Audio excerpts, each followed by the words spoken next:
Ok, vendredi 21 juin 2019, 9h35.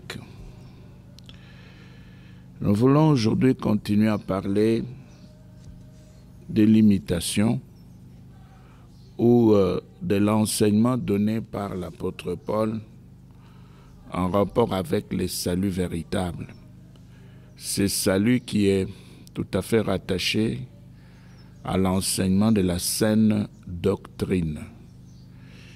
Pour avoir la vie et la véritable vie que Dieu peut donner, l'homme sur la terre doit croire en Christ.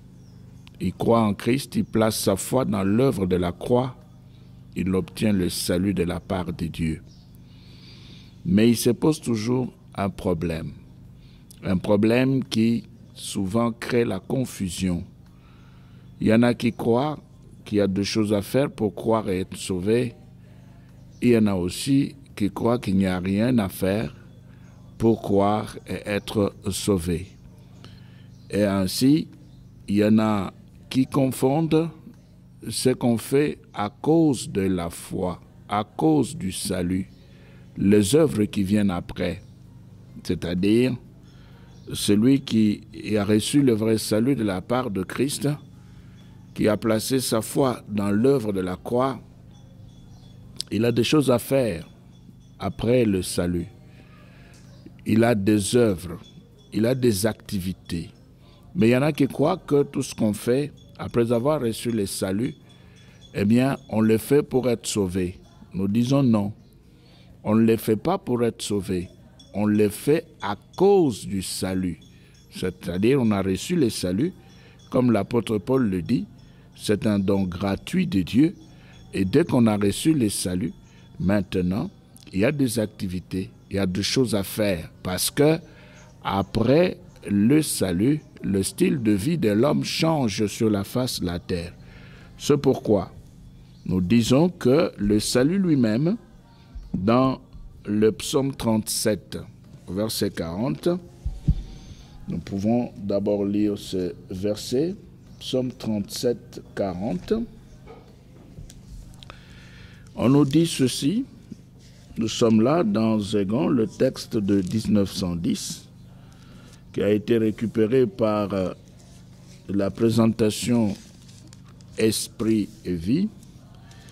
Eh bien, psaume 37, 40, il est dit ceci dans la Bible, et c'est à partir de là qu'on va maintenant commencer à comprendre ce qui se trouve dans le salut. 40, le tout dernier verset, il est dit « L'Éternel le secourt et le délivre.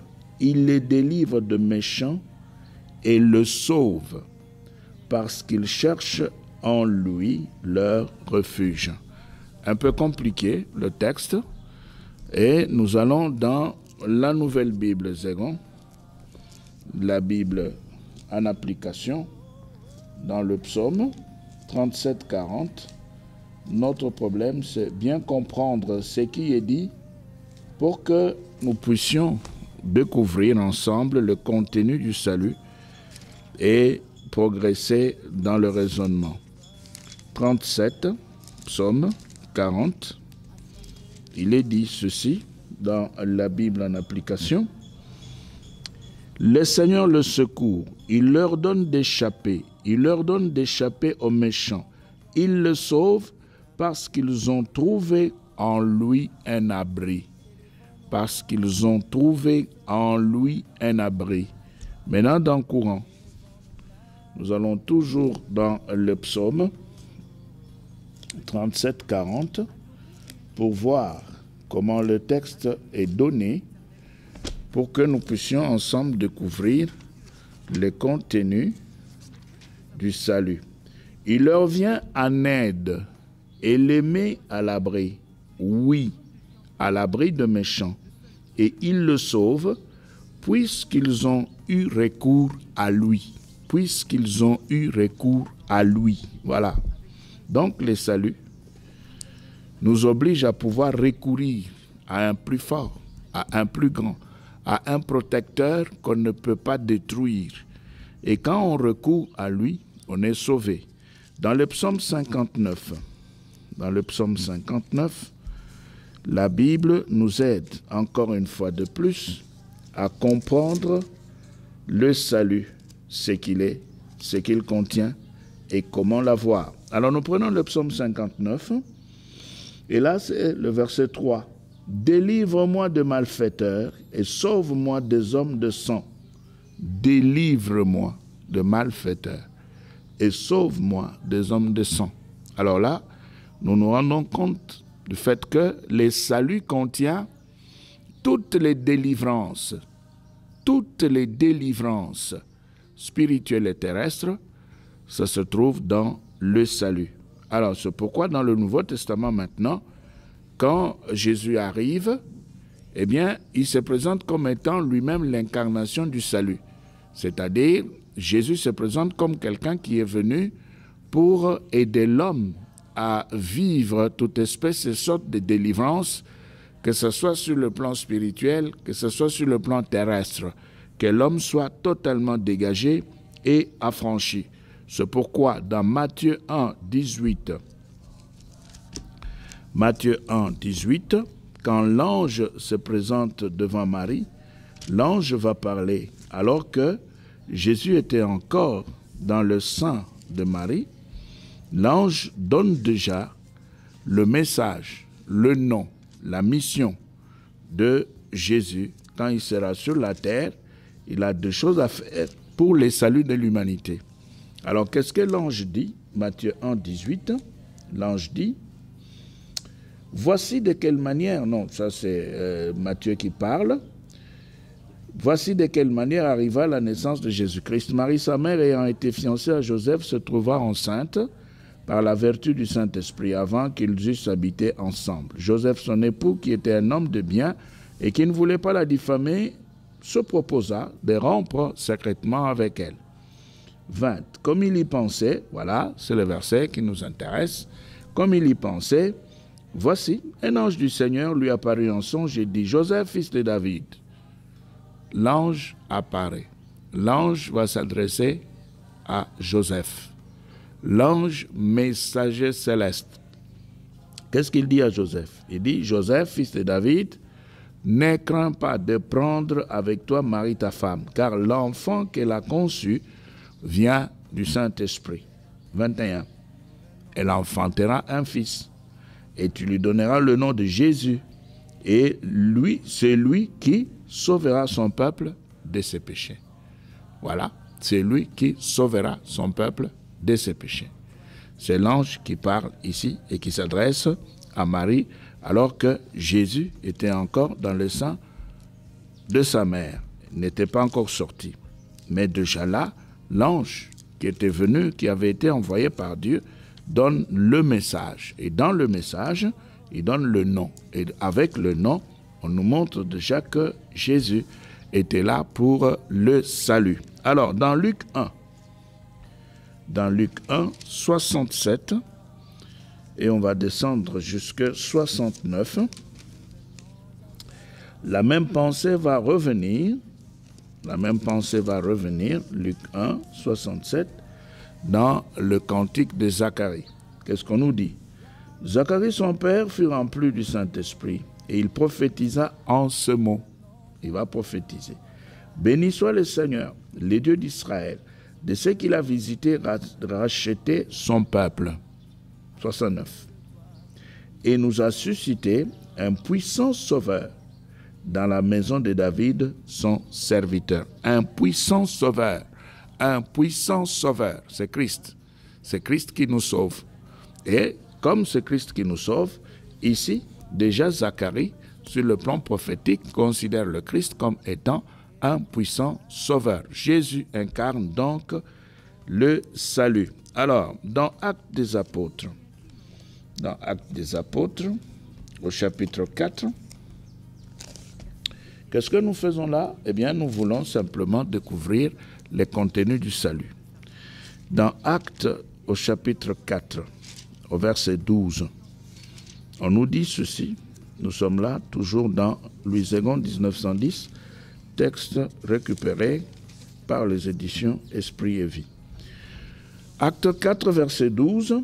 « Il n'y a de salut en aucun autre, car il n'y a sous le ciel aucun autre nom qui ait été donné parmi les hommes par lequel nous devions être sauvés. » Par lequel nous devions être sauvés. Le nom par lequel nous devrions être sauvés. Bon, ici évidemment, quand on parle du nom, il ne faudra pas voir le nom, vous le savez, comme le nom terrestre que nous avons au milieu des hommes, le nom donné par les parents humains. Non, il y a autre chose là, et vous le savez. Mais nous relisons le verset, il est dit, « Il n'y a de salut en aucun autre, car il n'y a sous le ciel aucun autre nom qui ait été donné parmi les hommes par lequel nous devrions être sauvés. » Donc, nous nous rendons compte du fait que, ici, c'est le nom de Christ qui donne le salut.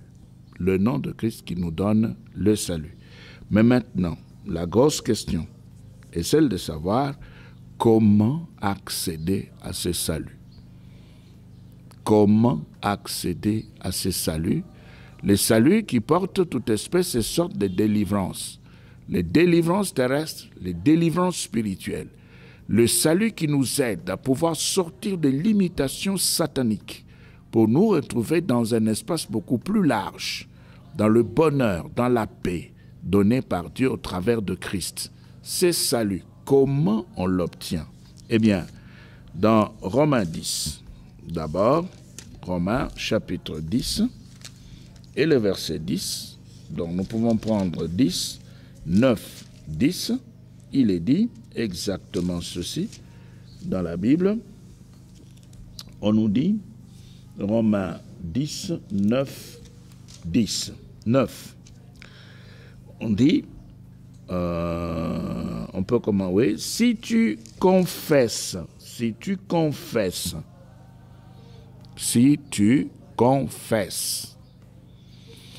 voilà ce qu'il faut faire. Si tu confesses, on n'a pas dit si tu peux bien jeûner et prier. Non. Si tu peux danser. Non. Si tu peux marcher pieds nus. Non. Si tu peux avoir en public. Non. Ce n'est pas ce qui est dit. Paul dit, si tu confesses de ta bouche le Seigneur Jésus, et si tu crois dans ton cœur que Dieu l'a ressuscité de mort, tu seras sauvé. Voilà le verset 9 de Romains 10. Tu crois, tu confesses. Tu crois dans ton cœur, tu parles. Voilà l'œuvre qui sauve. Tu crois dans ton cœur, tu parles. C'est tout. C'est ce qui est dit. Verset 10. Car c'est en croyant du cœur qu'on parvient à la justice, et c'est en confessant de la bouche qu'on parvient au salut. C'est tout. On n'a pas dit qu'il fallait jeûner et prier, ou chanter, ou danser, ou crier. Non. Confesser, croire. Maintenant, dans français courant, le même texte, dans français courant, le même texte de Romains, chapitre 10, le verset 9 jusqu'à 10, eh bien, nous allons voir comment est-ce qu'on nous aide à pouvoir mieux comprendre la pensée, cette pensée qui peut nous conduire au salut. Romains 10, verset 9, français courant. Si de ta bouche, tu affirmes devant tous que Jésus est le Seigneur, tu affirmes devant tous que Jésus est le Seigneur. Et si tu crois de tout ton cœur que Dieu l'a ramené d'entre les morts, tu seras sauvé. Verset 10. C'est par le cœur en effet que l'on croit, et Dieu rend juste celui qui croit. Par le cœur, à l'intérieur de l'individu. Il n'y a pas de choses à faire. Il n'y a pas de choses à faire. Nous relisons le verset 10. C'est par le cœur en effet que l'on croit, et Dieu rend juste celui qui croit. C'est par la bouche qu'on affirme, et Dieu sauve qui fait ainsi. C'est tout.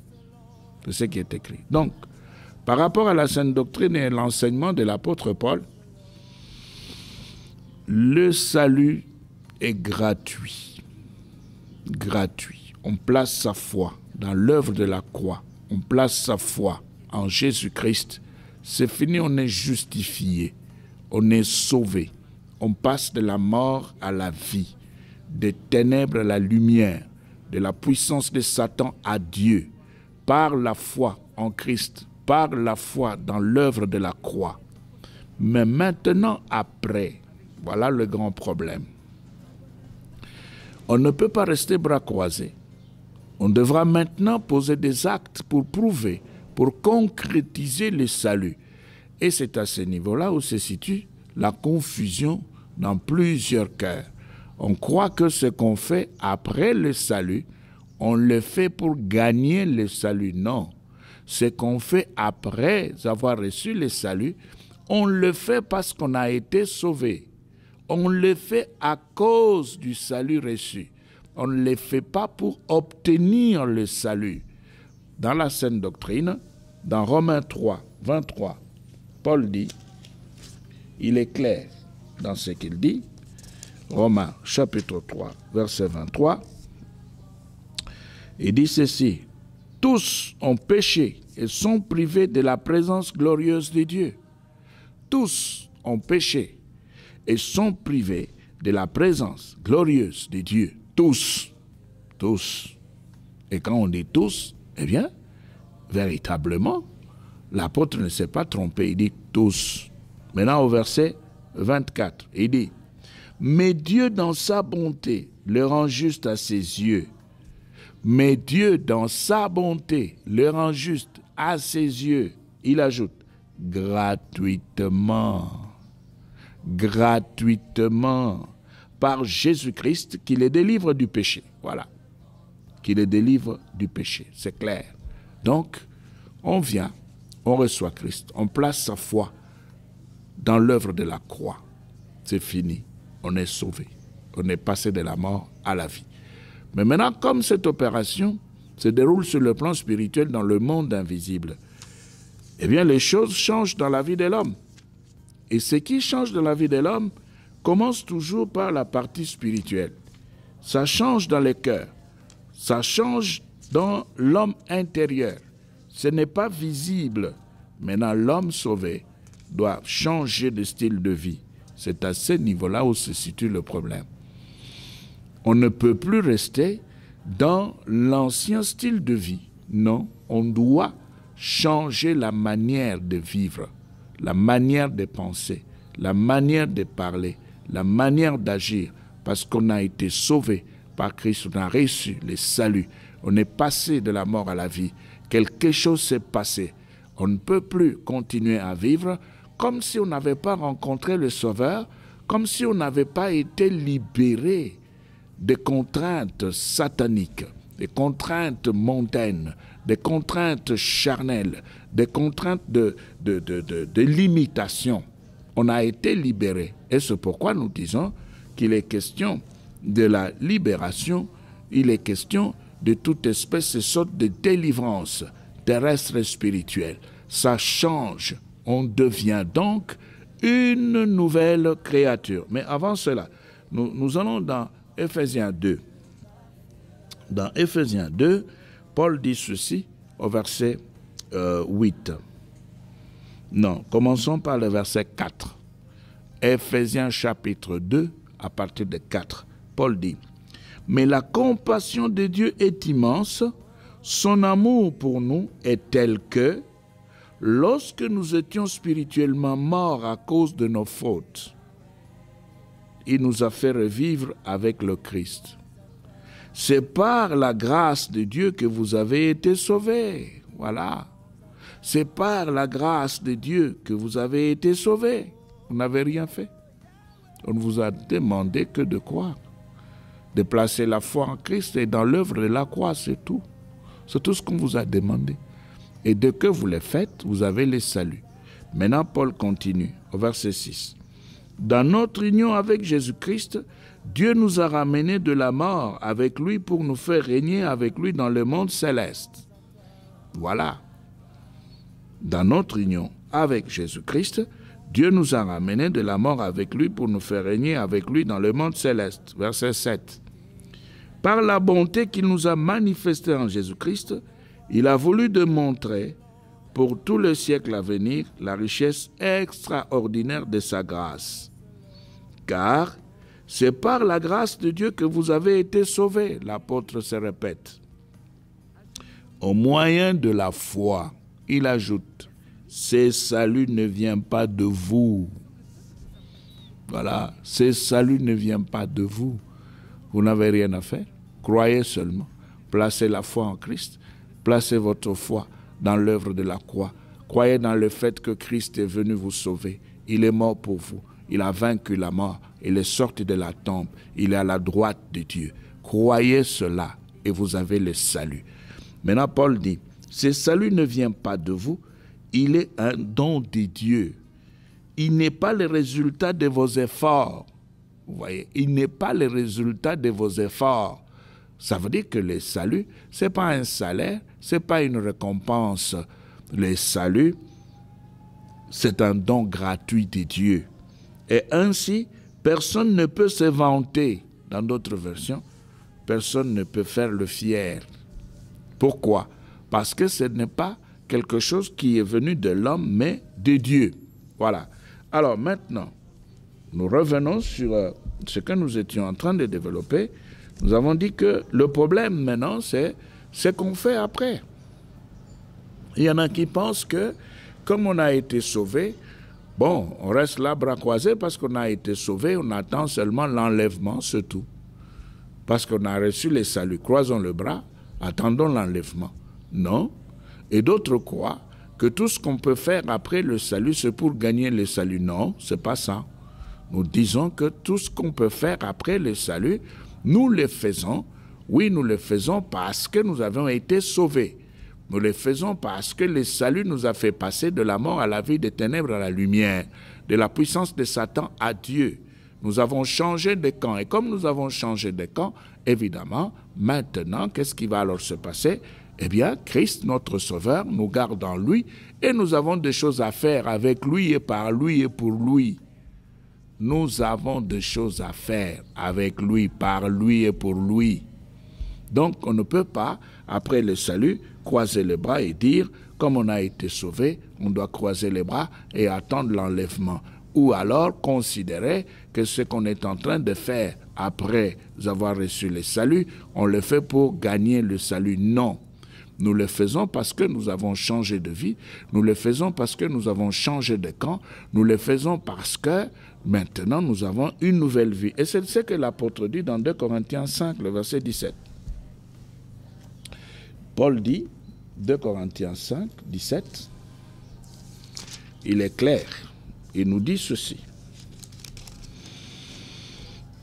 Il dit, le verset 17, dès que quelqu'un est uni au Christ, voilà, dès que quelqu'un est uni au Christ, il est un être nouveau. Un être nouveau. Bon, maintenant, quand on dit un être nouveau, qu'est-ce qui a changé? Le corps? Non, le corps est toujours le même. Le visage? Non, le visage est toujours là. On garde sa même taille, c'est tout.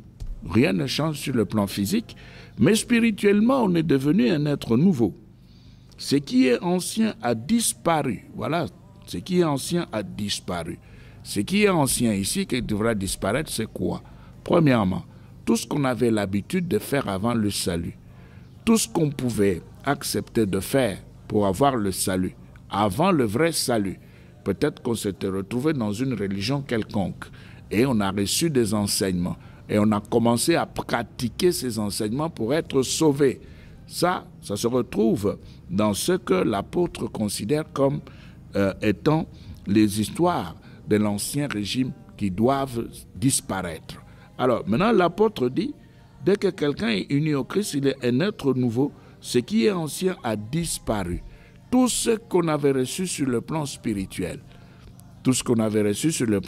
l'héritage spirituel négatif des parents terrestres, l'héritage spirituel négatif des parents terrestres, parce que tout ce que nous avions reçu de nos parents terrestres, même si c'était bon, même si c'était mauvais, pour Dieu, ça n'a rien à voir avec lui, c'est naturel, c'est rattaché à l'homme, c'est l'humain. Même si pour l'homme cela a été bon, pour Dieu c'est mauvais.